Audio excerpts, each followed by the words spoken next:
Episode 7 of the Amazing Digital Circus sees the game presented with the offer of a lifetime. Push the blue button and the game will finally end, allowing everyone to return to their lives in the real world. Push the red button and stay trapped with Caine forever. Of course, this ended up being nothing more than the illusion of choice. Smoke and mirrors from our dear old pal Caine. But that doesn't mean this moment was worthless, as it gave us a glimpse of Jax's life in the real world, and it doesn't look good. So let's break it all down, as I truly believe this small tease recontextualizes so much about how he's written. Confronted with the idea of returning to the real world, Jax feels a heavy sense of dread and begins to panic, on the verge of abstraction once again while being bombarded by flashbacks. We're shown super small glimpses of two live-action environments, a suburban neighborhood and a dark empty road in the middle of the woods, both shot from the perspective of someone sitting in what looks like the driver's seat. What awaits Jax in the real world is apparently so painful that he would rather doom everyone to an eternity in this virtual prison than face his fears head on. Now, I think everyone is going to jump to this conclusion, but I can only assume that if driving through a dark forested area is a traumatic memory for Jax, then he more than likely got into a car crash. A car crash that might have resulted in at least one casualty. Someone other than Jax, whether that be a passenger in his car or another driver coming down the road. While Jax might have returned home and turned to gaming as a form of escapism, eventually encountering the headset that trapped him in the circus, I'd wager there's a decent chance that Jax isn't actually out of the woods yet. I'm speaking in a figurative sense. I'm not saying he's literally still on the road where he crashed. This episode was a love letter to theory crafting. So many big fan theories were either addressed or strongly alluded to throughout it. And aside from Gooseworks and the team loving theory culture themselves, I suspect one of the reasons for doing this is because Jax's big secret is the show's take on a classic cartoon theory. You know the one. What if the main character was actually in a coma and all their adventures were actually a part of one big dream?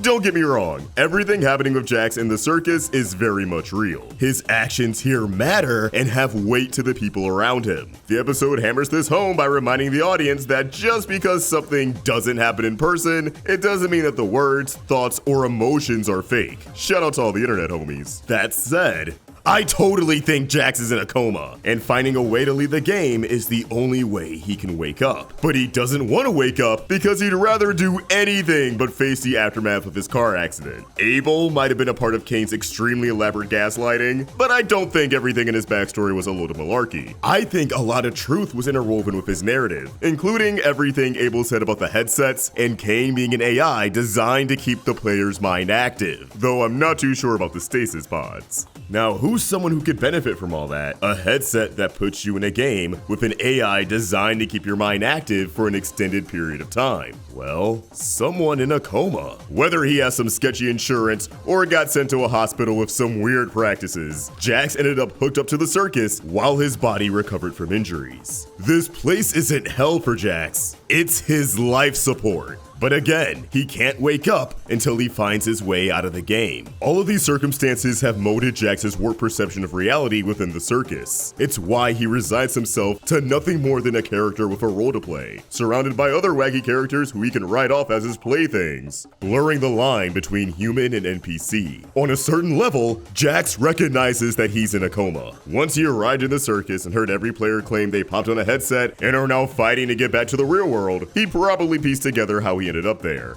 Or at least, he can sense that something terrible happened to him. But how can he really be sure? Maybe this is all one big coma dream that he just has to ride out. And instead of stressing over if he can get back home, or forming meaningful attachments to the people around him, he can just fuck around, get into some shenanigans. Why does it matter? If it is real, and they get back into the real world, he'll never meet any of them anyways. And if it isn't real, if this is all just conjured up in his head, then there's a chance he won't make it. So either way, nothing matters, right? Of course, that line of thinking is just a coping mechanism, one that's no longer working for our boy. But for Jax to accept that all this is real, that he's surrounded by real people who are kept in this place against their will, he'd have to accept that even if it wasn't intentional, he may have gotten someone killed in his car crash. But he won't know for sure until he wakes up. which is why he pressed the red button. He does not want to know. This is paralleled with his anger and deflection after being accused of playing a role in Kathmo's abstraction. Abstraction is the closest thing to death in the circus, one that's the result of extreme mental distress. Jax refuses to take accountability for anyone's abstraction, as it not only reinforces that they're real people with thoughts and feelings and not one-dimensional cartoon characters that he's treated like garbage, but it also reminds Jax of what's awaiting him in the real world. The likelihood that he can wake up and be informed that, while he survived the crash, someone else didn't. And unfortunately, they consider him at fault. Ideally, the next 2 episodes will see Jax come to terms with everything he's been running from and achieve some sort of redemption that accumulates in him choosing to leave the circus, as they lean so heavily into the idea that he's going to abstract that at this point, I'm not betting on it happening, or if it does, it will get reversed, as I previously speculated. But as always, these are just my thoughts and I'd love to hear yours. What do you think is going on in Jax's past? And do you think they'll be able to escape the circus in episode 9? Let us know in the comments down below, and keep the conversation going over on Twitter and Instagram at Fox and at Roundtable Vids. If you enjoyed this video, please throw it a like and subscribe to the Roundtable with notifications on so you can stay in the loop of all things Digital Circus. Thank you so much for watching, and I hope you have an awesome day.